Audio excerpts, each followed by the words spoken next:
2 men,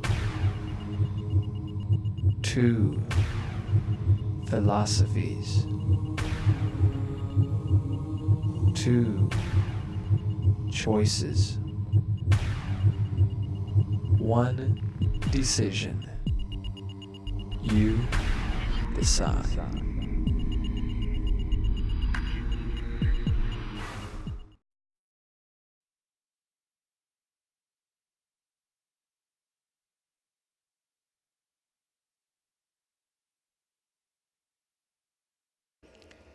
We hope you enjoy this particular debate. This will be debate number 9 of our series. This is me against Dr. Karen Bartelt. In the early 90s, I was on a radio program in Morton, Illinois, kind of a talk show type thing, and Karen Bartelt called in and was saying how that creation was not true and evolution was true. And then later that week, or shortly thereafter, I did a debate against a preacher who had become an atheist, a Church of Christ preacher who gave up on Christianity. And that was a very fascinating debate, and Karen Bartelt was there.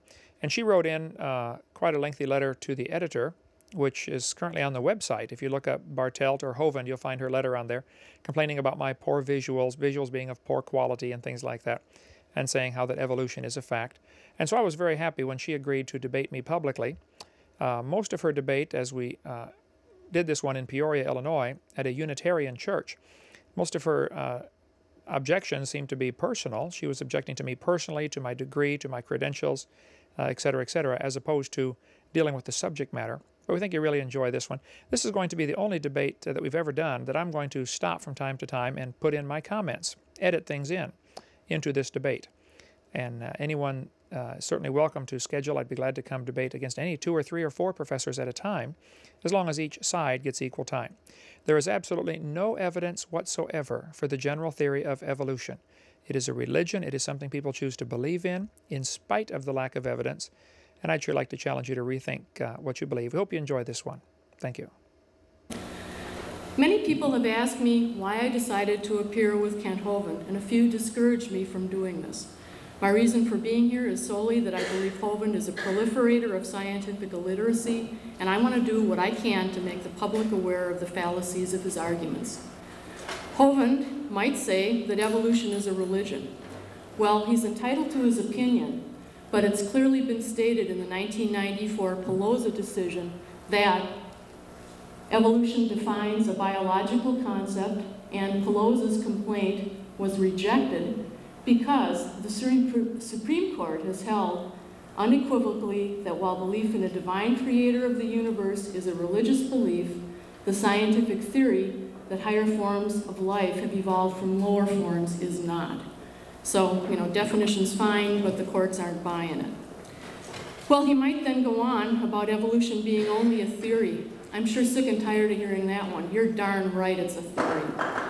And here are some other things, natural phenomena, that are also only theories.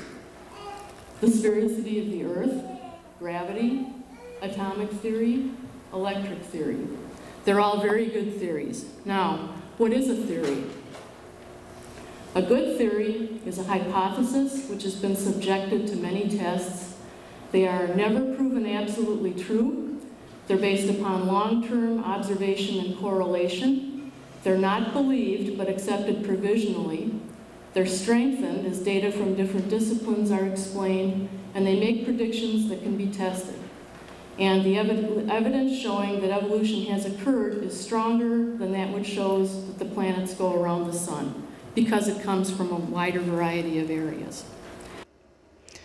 What Dr. Bartelt is doing here is what's called bait and switch in advertising. She's giving one definition of evolution and saying it's just, the theory of evolution is just like gravity and things like that. What they mean by that definition of evolution is microevolution, minor changes. But what they do is they sneak in, once people accept that definition, they sneak in all sorts of other things that have to do with macroevolution. So watch for the bait and switch tactic, which is, of course, illegal to do in advertising. You can't advertise a new Lincoln for $10,000, and when you show up to buy it, you find out it's a skateboard or a Toyota. that's illegal. But by not giving the other real definition of evolution, they do this. She mentions her purpose is to fight against my scientific illiteracy. That is precisely my purpose in life, is to fight against the illiteracy, scientifically, in the theory of evolution. It is bankrupt. There is no evidence to support it at all. So watch for this. One of the frequently asked questions at Hovind's website is, how would you answer critics like Madsen, Babinski, and Bartelt who have written bad things about you? Bad things, Kent?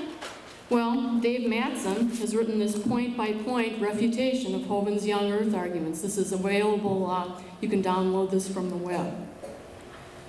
Ed Babinski has written this smaller pamphlet detailing some evangelical Christians who think that the Earth is old. And this is available from Mr. Babinski.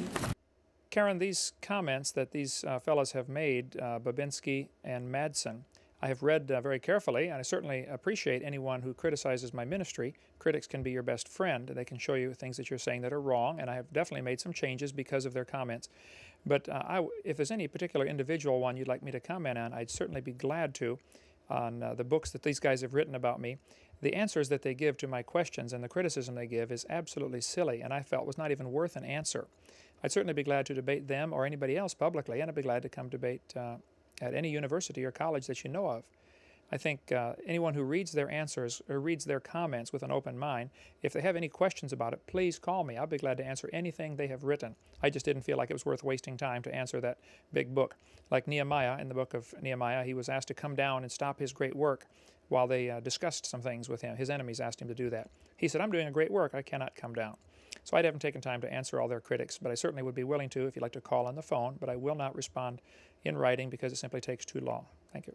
My lone contributions were a letter to the Peoria Journal-Star in 1993 disputing some of Hovind's assertions, and a few calls to the media after I found out that Hovind had misrepresented himself by saying he had scheduled a debate with Stephen Jay Gould. Karen, the church that was having me speak in Boston did indeed contact Stephen Gould, or told me that they had, and told me that they had a debate scheduled for Stephen Gould. I did not misrepresent myself. I honestly thought there was one coming to pass, and I'm still willing to debate Stephen Jay Gould. So that was not a misrepresentation. Please don't say things like that. Why do we say these bad things? Because Hovind's website and seminar notebook are monuments to scientific illiteracy. They contain incorrect information, outdated information, and misrepresentations of scientific principles, all of them straw men. Hovind calls his mistakes gnats, and let's see what you think. The geologic column is a concept fundamental to geology and is one of those big pieces of evidence that supports biological evolution. These sedimentary layers are laid down such that the lowest layer is normally the oldest and contains the least complex life forms.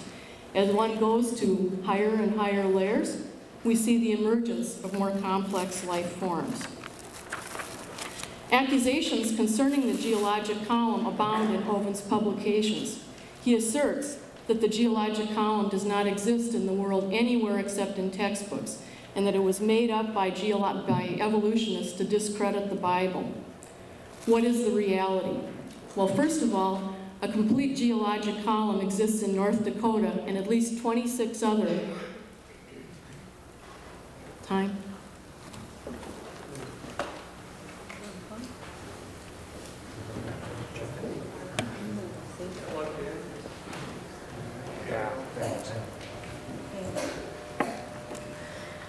A complete geologic column exists in North Dakota and at least 26 other basins of the world. Was it devised by evolutionists?